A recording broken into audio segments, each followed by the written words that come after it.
La noche es el momento perfecto para contar lo que nadie se atreve a decir en voz alta. Bienvenidos a un nuevo episodio de Ecos de lo Macabro, donde cada historia podría ser más real de lo que imaginas. Si te gusta sentir ese escalofrío recorriéndote la espalda, suscríbete al canal y únete a esta comunidad de amantes del misterio. Y cuéntame en los comentarios de dónde nos escuchas. Ponte cómodo, apaga las luces y sube el volumen.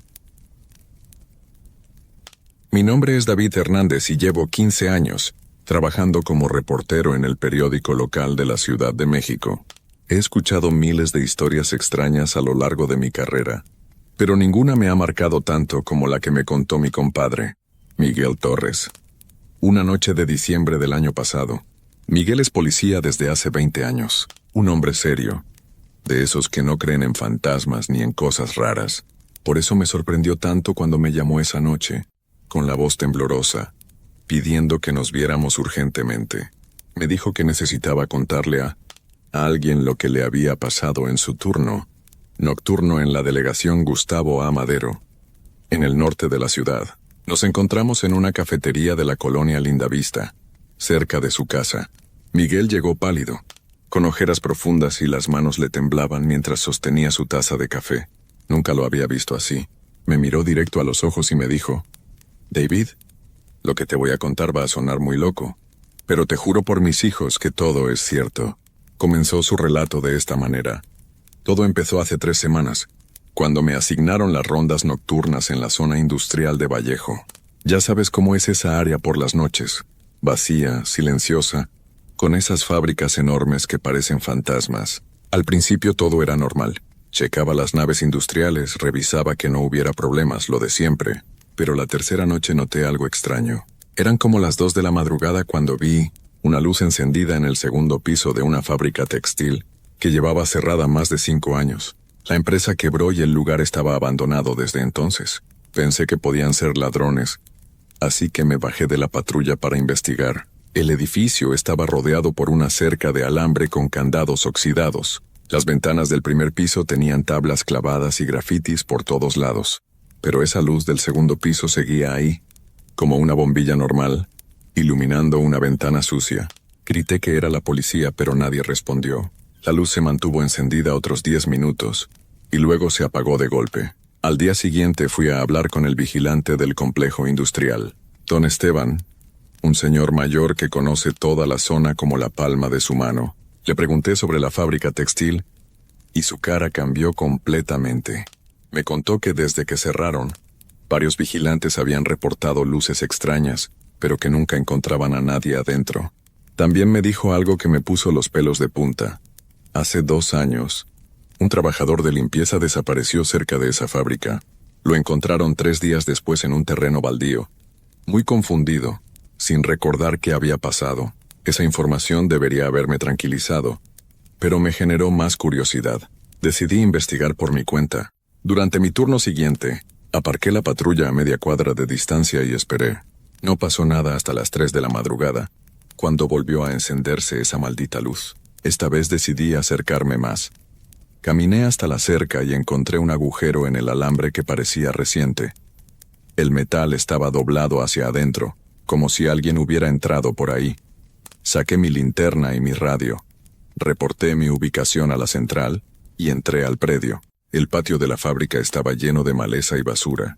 Había contenedores oxidados y maquinaria vieja cubierta por lonas rotas que se movían con el viento. Cada paso que daba sonaba muy fuerte en el silencio de la madrugada. Me dirigí hacia la entrada principal del edificio. La puerta estaba entreabierta.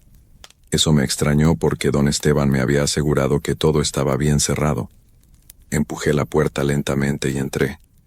El aire olía a humedad y a algo más, algo dulce y desagradable que no pude identificar. Mi linterna iluminaba pasillos largos con oficinas vacías a los lados.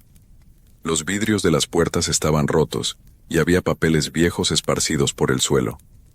Subí por las escaleras metálicas hacia el segundo piso, donde había visto la luz.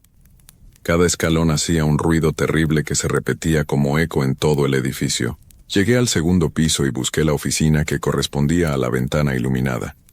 Era una sala grande con escritorios viejos apilados contra las paredes. Pero lo más extraño era que en el centro del cuarto había una silla de oficina, como si alguien hubiera estado sentado ahí recientemente.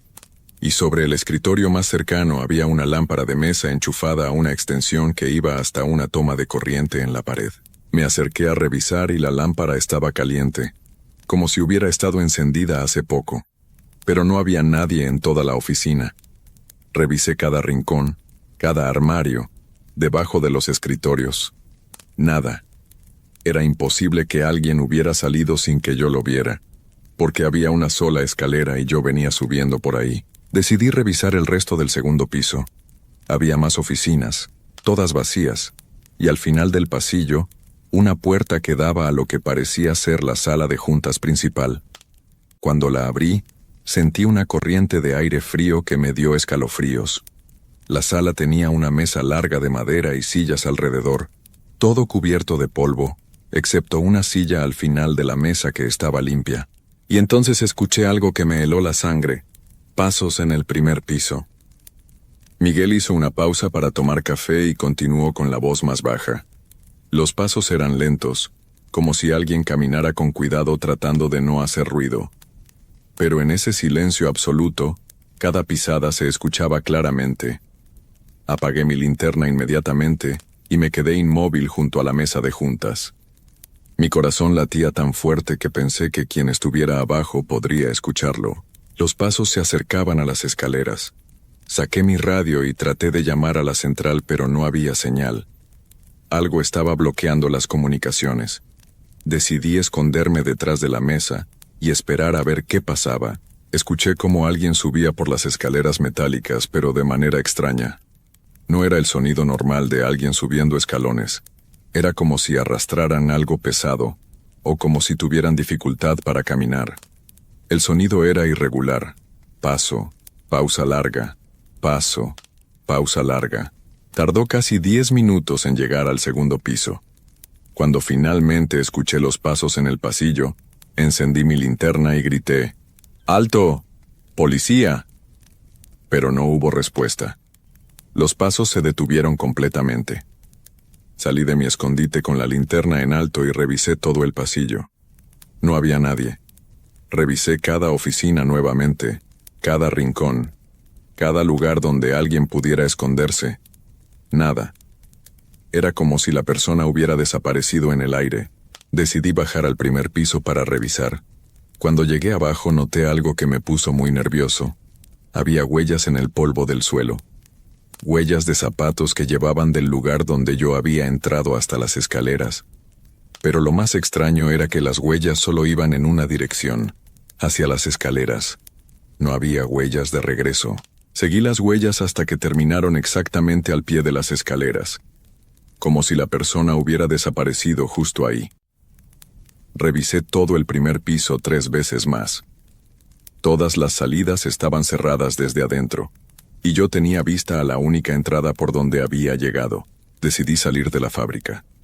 Ya eran las 4 de la madrugada y estaba muy alterado. Cuando llegué a mi patrulla, marqué al supervisor de turno y le reporté que había revisado el edificio pero que no había encontrado nada anormal. No le dije lo de las luces ni los pasos. ¿Quién me iba a creer? Pero la historia no termina ahí, David. Durante las siguientes 2 semanas, cada noche que trabajé esa zona, la luz se encendía a la misma hora.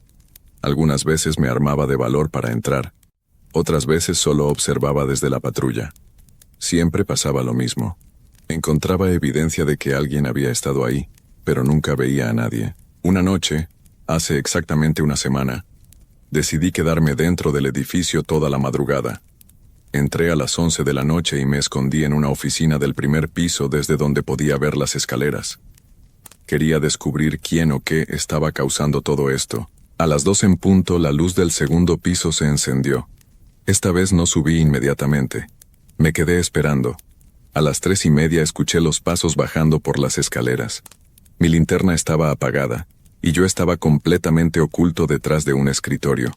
Los pasos llegaron al primer piso y se detuvieron. Entonces escuché una voz, David. Una voz de hombre que decía muy bajito, «Ya sé que estás aquí». Repetía esa frase una y otra vez, cada vez más cerca de donde yo estaba escondido. Sentí un miedo que nunca había experimentado en 20 años de policía. No era miedo a un delincuente o a una situación peligrosa. Era algo más profundo, más primitivo, como si mi cuerpo supiera que estaba en presencia de algo que no debería existir. La voz se acercó tanto que podía escuchar la respiración de quien hablaba. Estaba justo del otro lado del escritorio donde yo me escondía. Entonces se detuvo todo. El silencio fue total durante unos minutos que me parecieron horas. Cuando finalmente me armé de valor para asomarme, no había nadie. Encendí mi linterna y revisé toda el área. Las huellas en el polvo mostraban que alguien había caminado hasta mi escondite, había dado vueltas alrededor del escritorio, y luego había desaparecido. Salí corriendo de la fábrica, David. Por primera vez en mi carrera abandoné mi puesto. Llegué a la delegación temblando y pedí que me cambiaran de zona. Les dije que tenía problemas familiares y que necesitaba trabajar más cerca de casa. Pero lo más extraño pasó ayer. Estaba en mi nuevo sector, en la colonia San Juan de Aragón, cuando recibí una llamada de don Esteban. Me dijo que habían encontrado a otro vigilante cerca de la fábrica textil. Estaba confundido, sin recordar las últimas 6 horas. Los paramédicos dijeron que estaba deshidratado y en shock, pero sin lesiones físicas. Cuando don Esteban me contó eso, decidí que tenía que hablar con alguien. No puedo seguir callándome esto. Necesitaba contárselo a alguien en quien confiara. Por eso te llamé. Miguel terminó su relato y se quedó mirando su taza vacía. Yo no sabía qué decir. Conocía a Miguel desde hacía más de 10 años, y nunca lo había visto mentir o inventar historias. Era un hombre serio, confiable, de esos que no creen en fantasmas ni en cuentos. Le pregunté si había considerado hacer un reporte oficial, pero me dijo que no, que su carrera estaría arruinada si alguien pensara que estaba loco.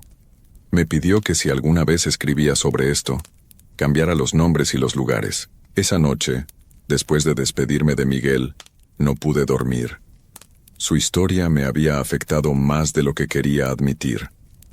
Al día siguiente llamé a don Esteban para preguntarle sobre la fábrica.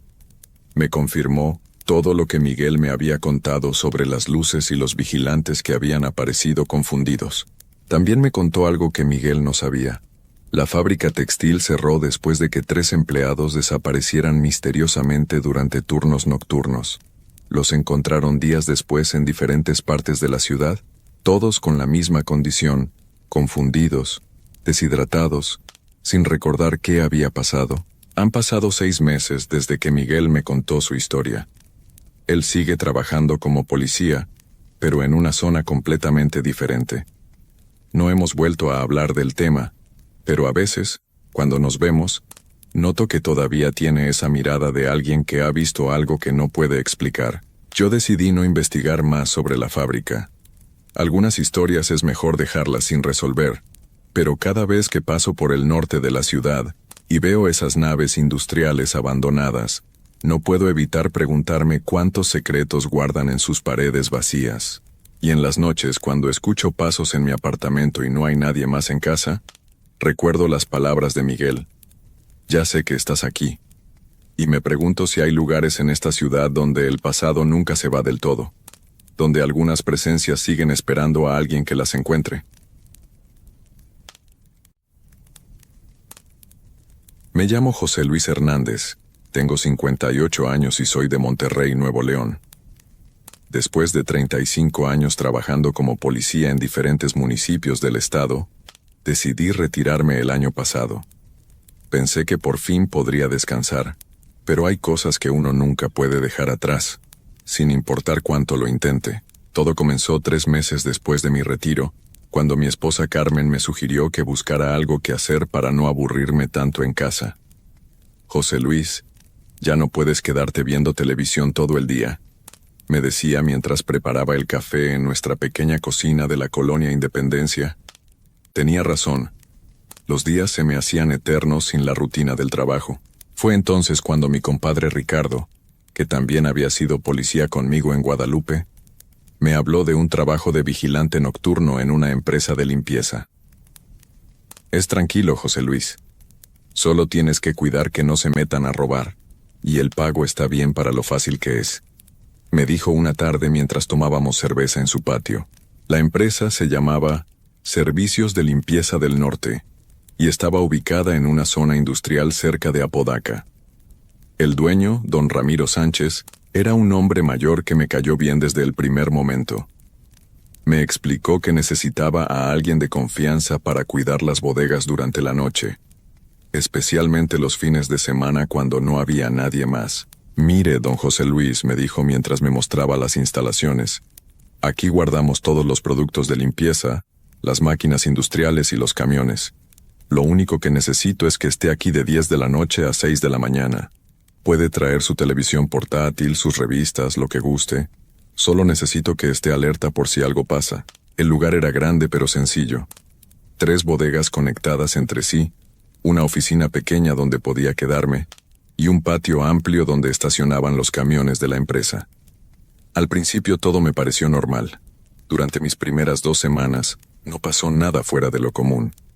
Llegaba a las 10, hacía mis rondas cada hora, veía un poco de televisión, y me iba a las 6 de la mañana. Pero fue en mi tercera semana cuando comenzaron a pasar cosas extrañas. Era un viernes por la noche, alrededor de la 1 de la madrugada.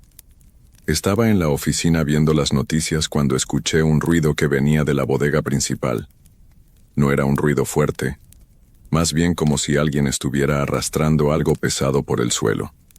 Me levanté y tomé mi linterna. Como buen policía retirado, siempre llevaba conmigo una pequeña pistola que tenía permitida por mi trabajo anterior. Caminé despacio hacia la bodega. La puerta estaba cerrada como siempre, pero el ruido continuaba.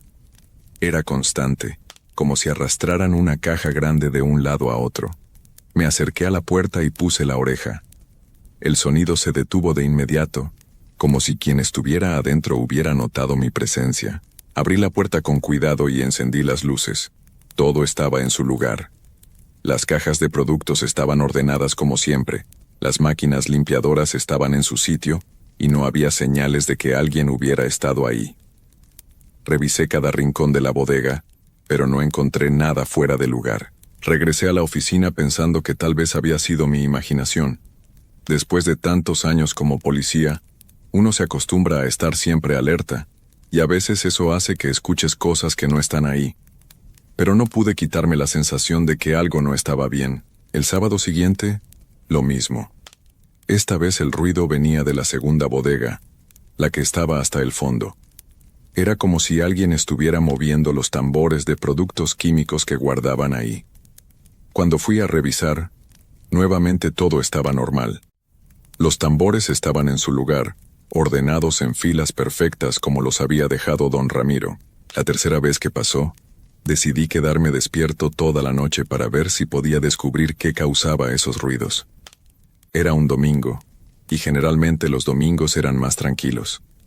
Me preparé un termo grande de café y me senté en una silla junto a la ventana de la oficina, desde donde podía ver las 3 bodegas. Cerca de las 2 de la madrugada vi algo que me heló la sangre. Una luz tenue se movía dentro de la primera bodega. No era la luz eléctrica normal, sino algo más suave, como una vela o una linterna con poca batería. La luz se movía de un lado a otro, como si alguien estuviera caminando adentro y revisando las cosas. Me levanté despacio y tomé mi pistola. Salí de la oficina sin hacer ruido y me acerqué a la bodega. La puerta seguía cerrada con llave, tal como la había dejado. Pero la luz seguía moviéndose adentro. Podía verla a través de las pequeñas ventanas que tenía la bodega en la parte superior. Saqué mis llaves y abrí la puerta. En cuanto encendí las luces eléctricas, la luz extraña desapareció. Todo estaba normal otra vez. Pero esta vez noté algo diferente. Había un olor raro en el aire, como a tierra húmeda y algo más que no pude identificar. Revisé toda la bodega, pero no encontré nada. Sin embargo, cuando estaba saliendo, noté que una de las cajas que contenía detergente industrial había sido movida. Estaba seguro de que antes estaba pegada a la pared, pero ahora había un espacio de unos 20 centímetros entre la caja y la pared. Al día siguiente llamé a don Ramiro para contarle lo que había pasado. Él se escuchó preocupado. «Don José Luis, ¿está seguro de que no se metió alguien? ¿Revisó bien todas las entradas?», me preguntó. «Sí, don Ramiro. Revisé todo. Las puertas estaban cerradas, las ventanas también. No hay señales de que alguien haya forzado alguna entrada, pero estoy seguro de que vi esa luz. Hubo un silencio largo del otro lado de la línea. Mire, don José Luis, me dijo finalmente, hay algo que debería contarle. Hace como 5 años, aquí trabajaba un hombre llamado Esteban Morales. Era de Cadereyta, un buen trabajador. Una noche estaba haciendo limpieza en la primera bodega cuando se sintió mal. Tuvo un ataque al corazón y, bueno, no pudimos hacer nada por él. Lo encontramos hasta el día siguiente. Sentí un escalofrío. ¿Y por qué no me había contado esto antes, don Ramiro? Porque no quería asustarlo. Después de lo que pasó con Esteban, algunos trabajadores decían que escuchaban ruidos raros, que veían cosas. Pensé que eran puras historias, pero varios renunciaron. Por eso necesitaba a alguien con experiencia como usted, alguien que no se asustara fácilmente. Esa noche no pude dormir. Seguía pensando en Esteban Morales, el hombre de Cadereyta que había perdido la vida en esa bodega. ¿Sería posible que lo que estaba viendo y escuchando tuviera que ver con él? Decidí que la siguiente noche iba a quedarme otra vez despierto, pero esta vez iba a intentar algo diferente. Si realmente era el espíritu de Esteban el que estaba causando esos ruidos, tal vez podía intentar comunicarme con él. La siguiente noche llegué más temprano de lo usual. Eran apenas las 9:30 cuando estacioné mi camioneta frente a las bodegas. Antes de entrar a la oficina, me quedé parado en el patio por un momento, viendo el lugar con otros ojos. ¿Cuántas veces habría caminado Esteban Morales por este mismo lugar? ¿Cuáles habrían sido sus últimos pensamientos antes de que le diera el ataque? Entré a la oficina y me preparé para una noche larga. Esta vez no traje televisión ni revistas, solo mi termo de café, una libreta y una pluma. Si iba a intentar comunicarme con lo que fuera que estaba en esas bodegas, quería estar preparado para tomar notas de cualquier cosa que pasara. A las 11:30 comenzaron los ruidos otra vez. Esta vez venían de la segunda bodega, la del fondo. Pero en lugar de ir a investigar inmediatamente como había hecho antes, decidí quedarme sentado y escuchar con atención. Los ruidos eran más claros esta noche. Definitivamente sonaba como si alguien estuviera moviendo los tambores de productos químicos, pero había algo más. Entre el ruido de los tambores siendo arrastrados, podía escuchar algo que parecía como gemidos, o tal vez alguien tratando de hablar. Me armé de valor y caminé hacia la segunda bodega. Esta vez no llevé la pistola. Por alguna razón sentía que no la iba a necesitar. Cuando llegué a la puerta, los ruidos se detuvieron como siempre. Esteban, dije en voz alta, sintiendo un poco de vergüenza por estar hablándole al aire. Esteban Morales, si eres tú, necesito que me escuches. Silencio total. Soy José Luis, soy el nuevo vigilante. Don Ramiro me contó lo que te pasó. Si necesitas algo, si hay algo que quieres decirme, estoy aquí para escucharte. Por un momento no pasó nada. Luego desde adentro de la bodega escuché un golpe suave, como si alguien hubiera tocado uno de los tambores con los nudillos. Se me puso la piel de gallina, pero respiré profundo y continué. ¿Quieres que abra la puerta? ¿Puedes hacer un ruido si quieres que entre? Otro golpe, esta vez más fuerte. Con las manos temblando saqué las llaves y abrí la puerta de la bodega. Encendí las luces y entré despacio. Al principio todo parecía normal, pero luego noté algo extraño. En el suelo, junto a los tambores de la esquina, había marcas. Parecían como si alguien hubiera escrito algo en el polvo que siempre se acumulaba ahí, pero las letras estaban borrosas y no podía leer qué decían. Me acerqué y me agaché para ver mejor. Las marcas parecían formar palabras, pero era difícil distinguirlas. Saqué mi celular y usé la luz de la linterna para ver mejor. Ayuda, pude leer claramente. Y debajo de esa palabra algo que parecía decir no fue. ¿No fue qué, Esteban? Pregunté en voz alta, sintiéndome extraño por estar teniendo una conversación con alguien que no podía ver. De repente uno de los tambores se movió solo. No mucho, solo unos centímetros, pero definitivamente se movió. Y luego otro. Y otro más. En lugar de salir corriendo como cualquier persona cuerda habría hecho, me quedé ahí parado, fascinado. Era como si Esteban estuviera tratando de mostrarme algo. Los tambores que se movían formaban una línea que señalaba hacia la esquina más alejada de la bodega, donde había una pila de cajas viejas que nunca había revisado bien. Caminé hacia esa esquina y comencé a mover las cajas. Estaban pesadas y llenas de polvo, como si llevaran años sin moverse. Detrás de la última caja, pegado a la pared, encontré algo que me hizo entender todo. Era un frasco pequeño de pastillas para el corazón. El nombre en la etiqueta decía Esteban Morales. La fecha de la receta era de apenas una semana antes de su muerte, pero lo que realmente me llamó la atención fue lo que estaba junto al frasco. Un papel doblado, amarillento por el tiempo. Lo abrí con cuidado. Era una nota escrita a mano con letra temblorosa. Si algo me pasa, que sepan que Fernando Ruiz me ha estado amenazando. Dice que si hablo de lo que vi en la oficina el mes pasado, me va a hacer daño. Tengo miedo, pero no puedo callarme. Lo que hacen con los productos químicos no está bien. Los están cambiando por otros más baratos y peligrosos. Si me pasa algo, no fue mi corazón. Fue Fernando. Fernando Ruiz. Ese nombre me sonaba familiar. Recordé que don Ramiro me había mencionado que antes tenía un socio, pero que se habían separado poco después de la muerte de Esteban. Guardé la nota en mi bolsillo y salí de la bodega. Ya no tenía miedo. Ahora tenía una misión. Esteban no había podido encontrar paz, porque nadie sabía la verdad sobre lo que le había pasado. Pensé en todos mis años como policía, en todas las veces que había visto injusticias que nunca se resolvieron. El resto de la noche pasó tranquila. No hubo más ruidos, no más luces extrañas. Era como si Esteban supiera que finalmente alguien había encontrado su mensaje. Al día siguiente llamé a don Ramiro y le pedí que se reuniera conmigo en las bodegas. Cuando llegó, le mostré la nota y el frasco de pastillas. Don Ramiro se puso pálido cuando leyó la nota. Dios mío, murmuró. Fernando siempre fue muy agresivo en los negocios, pero nunca pensé que pudiera hacer algo así. ¿Sabe dónde puedo encontrarlo?, le pregunté. Sí, tiene su propia empresa ahora. Pero don José Luis, esto pasó hace 5 años. No sé si se pueda hacer algo. Tal vez no se pueda hacer nada legalmente, le dije. Pero al menos la familia de Esteban puede saber la verdad. Esa tarde fui a Cadereyta a buscar a la familia de Esteban Morales. Su viuda, doña María, vivía en una casa pequeña cerca del centro. Cuando le mostré la nota, comenzó a llorar. Siempre supe que algo no estaba bien, me dijo entre lágrimas. Esteban estaba muy nervioso las últimas semanas antes de su muerte. Decía que en el trabajo pasaban cosas raras, pero nunca me contó los detalles. Los médicos dijeron que había sido un ataque al corazón, pero Esteban siempre había estado sano. Le prometí que iban a hacer todo lo posible para que se conociera la verdad.